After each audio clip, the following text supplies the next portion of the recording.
Alright y'all, welcome back to the Combat Arms channel.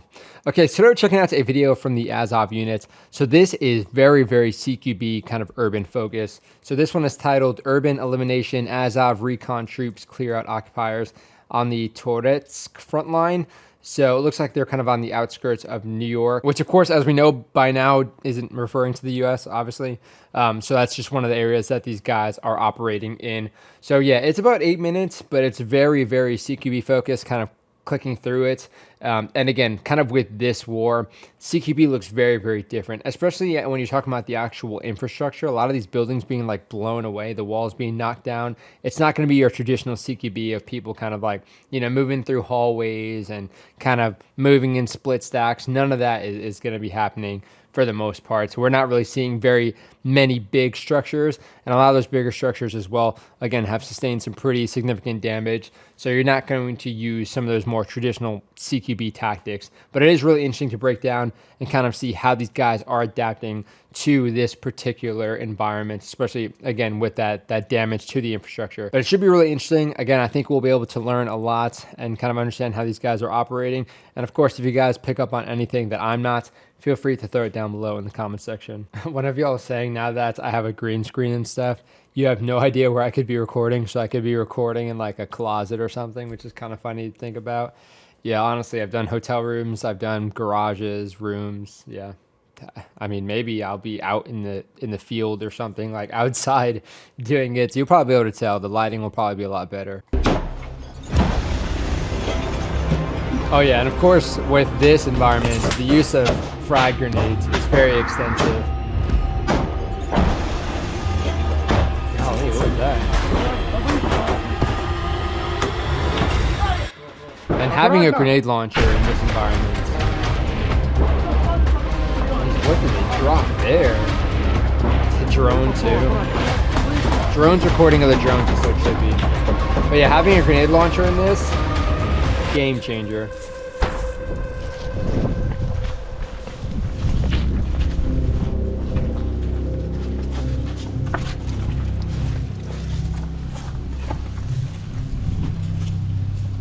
Yeah, I mean, like, maybe some concealment, not a whole lot of cover with these like fences, and a lot of them are just knocked down anyway, so not a whole lot of concealment either. But very dark. Like a flashlight is almost a necessity. Is it tactical cat ears or am I tripping? Смотри, они в доме напротив, да или нет, точно. В доме напротив? Am I tripping?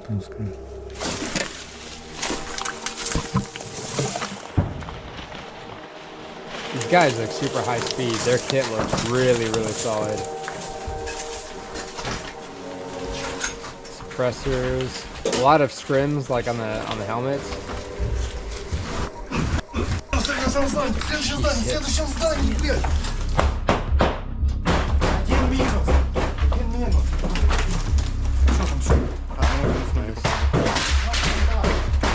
Minus one. На петух! Надо. Oh, no kidding. Аккуратно!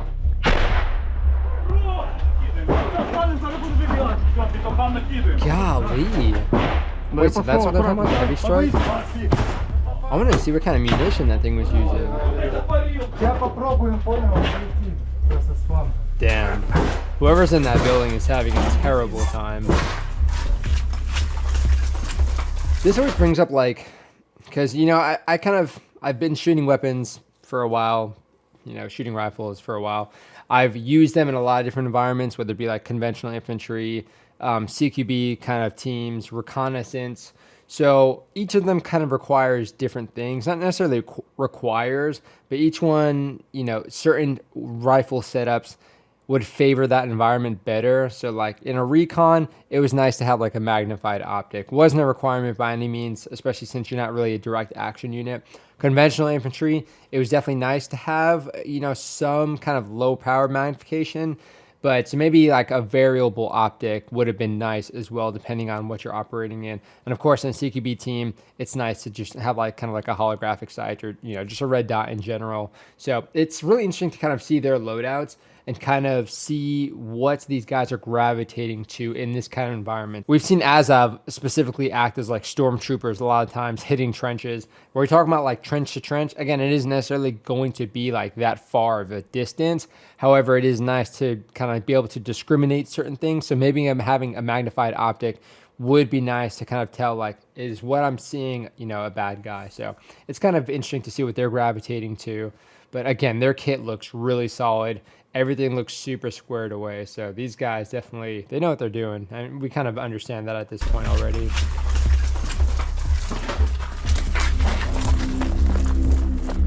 Yeah, I mean, look at that. It's like, how do you even clear that out? It's kind of just a wall. You can just push a lot of the bricks down, make your own kind of opening, and just do a bunch of limited exposure, clearing it out from the outside. Most of the time, when they're making entry, they're kind of using it as like a temporary like patrol base to regroup, kind of pick out the targets, and then move out from there. Oh my god, but like, they're doing a good job of keeping it quiet with all the litter and stuff on the ground. And then it immediately just lights up, and these guys in the back are thinking, what's happening?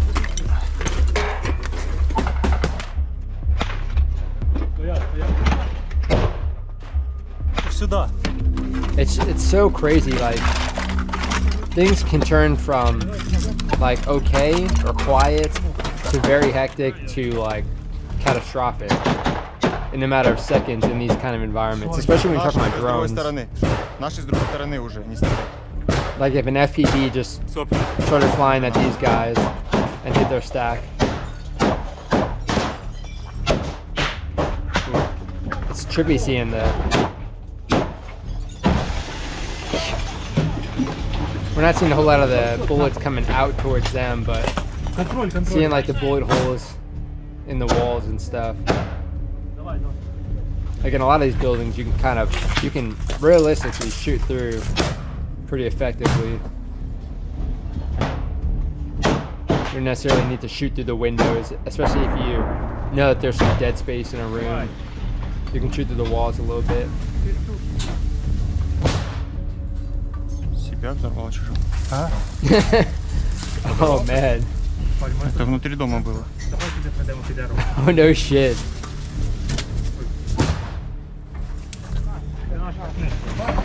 The little chatter, like right as they're within such close distance of the enemy. Like, yeah, did he just blow himself up? That is a nice rifle setup. And again, we're seeing a lot of like, all the rifles are like camouflage and stuff, like spray painted. Even in an urban environment, camouflage makes a huge difference. Just with the backdrop that you're working in, having something to kind of break up the shape of you helps a lot. The biggest thing that's gonna screw people over is just a silhouette of somebody with like light behind you or something.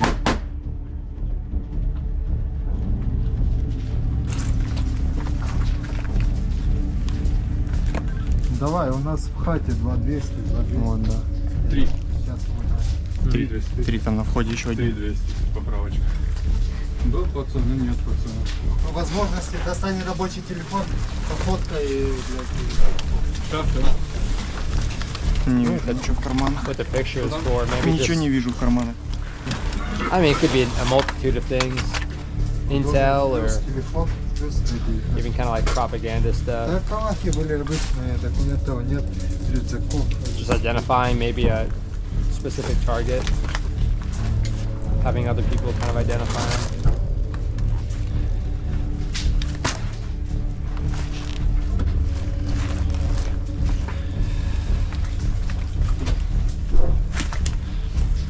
Golly. And it's so trippy thinking like this was somebody's house.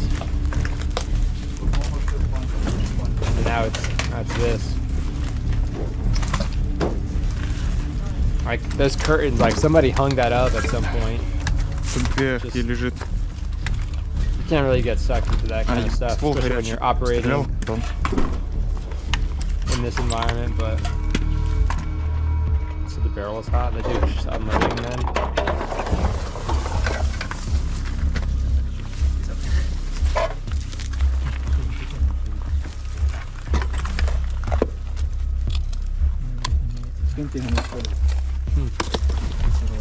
Брать ствол?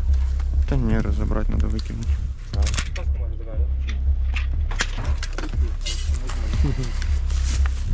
Yeah, I mean, we don't care about like the trophies and stuff. At least disassemble it, so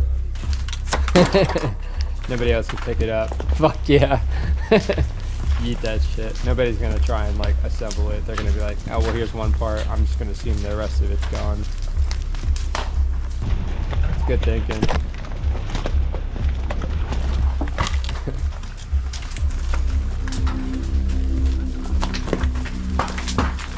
That's kind of like stuff that you'd see with like the global war on terror. You'd see them just like disassembling weapons or destroying weapons quickly, just so nobody else could get to them. Especially when you find like a weapons cache or something.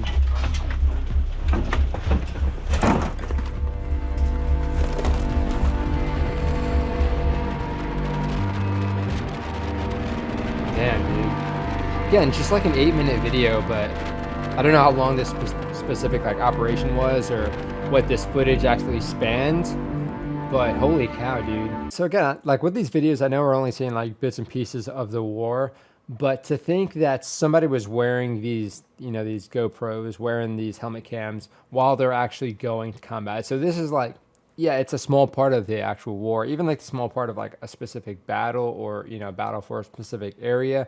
It's interesting to kind of see that this is somebody's story. This is them doing these operations. This is their team. This is how they're operating. These are their objectives, and these are the things that they're seeing. And I mean, just with this, I mean, we saw multiple people that they're taking down in these buildings. So yeah, it's a lot to say that this is part of their story.